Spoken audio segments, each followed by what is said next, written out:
അറബിക്കടൽ തീരങ്ങളിൽ തിമിംഗലങ്ങൾ ചത്തടിയുന്നത് കഴിഞ്ഞ ഒരു ദശകത്തിനുള്ളിൽ 10 മടങ്ങ് വർദ്ധിച്ചതായി കണ്ടെത്തൽ. കേരളം, കർണാടക, ഗോവ തീരങ്ങളിലാണ് തിമിംഗലങ്ങൾ ഏറ്റവും കൂടുതൽ ചത്തടിയുന്നതെന്നാണ് റിപ്പോർട്ട്. ഉയർന്ന അളവിലുള്ള കപ്പൽ ഗതാഗതം, മത്സ്യബന്ധനം, പാരിസ്ഥിതിക ഘടകങ്ങൾ, ആഴം കുറഞ്ഞ തീരക്കടൽ എന്നിവ ഇതിന് ആക്കം കൂട്ടുന്നുവെന്നും കേന്ദ്ര സമുദ്ര മത്സ്യ ഗവേഷണ സ്ഥാപനം നടത്തിയ പഠനത്തിൽ പറയുന്നുണ്ട്. തിമിംഗലങ്ങൾ ചത്തടിയുന്നത് 2004-2013 കാലയളവിൽ പ്രതിവർഷം 0.3% കണ്ടെത്തൽ. 2013-2023 കാലയളവിൽ 3% കുത്തനെ കൂടിയെന്ന് കണ്ടെത്തിയിട്ടുണ്ട്. കടലിലെ ശബ്ദമലിനീകരണം, കപ്പലപകടങ്ങൾ, ആവാസ കേന്ദ്രങ്ങളുടെ തകർച്ച എന്നിവ തിമിംഗലങ്ങളുടെ നിലനിൽപ്പിന് ഭീഷണിയാകുന്നുണ്ട്.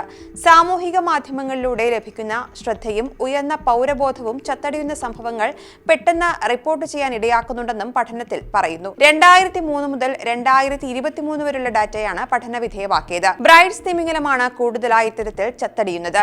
2023 നടത്തിയ സർവേയിൽ മാത്രം 9 തിമിംഗലങ്ങളാണ് ചത്തടിഞ്ഞത്. ഓഗസ്റ്റ്, നവംബർ മാസങ്ങളിലാണ് ഇത് കൂടുതലായി കാണപ്പെടുന്നത്. കഴിഞ്ഞ 20 വർഷത്തിനിടെ ഏറ്റവും ഉയർന്ന നിരക്കാണിത്. കാലവർഷത്തിൽ ഇന്ത്യയുടെ പടിഞ്ഞാറൻ തീരക്കടലുകളിലെ ഉയർന്ന ഉൽപാദകക്ഷമത ചെറുമത്സ്യങ്ങളുടെ വർധനയുണ്ടാക്കും. ഇതിനെ ലക്ഷ്യം വെച്ച് തീരക്കടലിലേക്ക് നീങ്ങുന്ന തിമിംഗലങ്ങൾ പലപ്പോഴും കരയോട് ചേർന്ന ആഴം കുറഞ്ഞ പ്രദേശങ്ങളിൽ കുടുങ്ങുകയോ കരക്കടിയുകയോ ചെയ്യുന്നു. ഇതോടൊപ്പം പ്രക്ഷുബ്ധമായ കടൽ കാരണം ദിശയറിയാനുള്ള ശേഷി നഷ്ടപ്പെട്ട് തീരത്തടുക്കുന്നതും തിമിംഗലങ്ങൾ ചത്തടിയാൻ കാരണമാകുന്നു. സമുദ്ര താപനില കൂടുന്നതും തിമിംഗലങ്ങൾക്ക് വിനയാകുന്നുണ്ട്. താപനില വർദ്ധിക്കുന്നത് മൂലം സമുദ്ര ആവാസ വ്യവസ്ഥയിലുണ്ടാകുന്ന തടസ്സങ്ങൾ തിമിംഗലങ്ങൾ തീരക്കടലുകളിലേക്ക് ഒഴുകിപ്പോകാൻ ഇടവരുത്തുന്നു. ശക്തമായ ഒഴുക്ക് പരുക്കേറ്റതും ചത്തതുമായ തിമിംഗലങ്ങളെ തീരങ്ങളിലേക്ക് ഒഴുക്കിവിടുന്നുവെന്നും CMFRIയുടെ പഠനത്തിൽ ചൂണ്ടിക്കാട്ടുന്നുണ്ട്.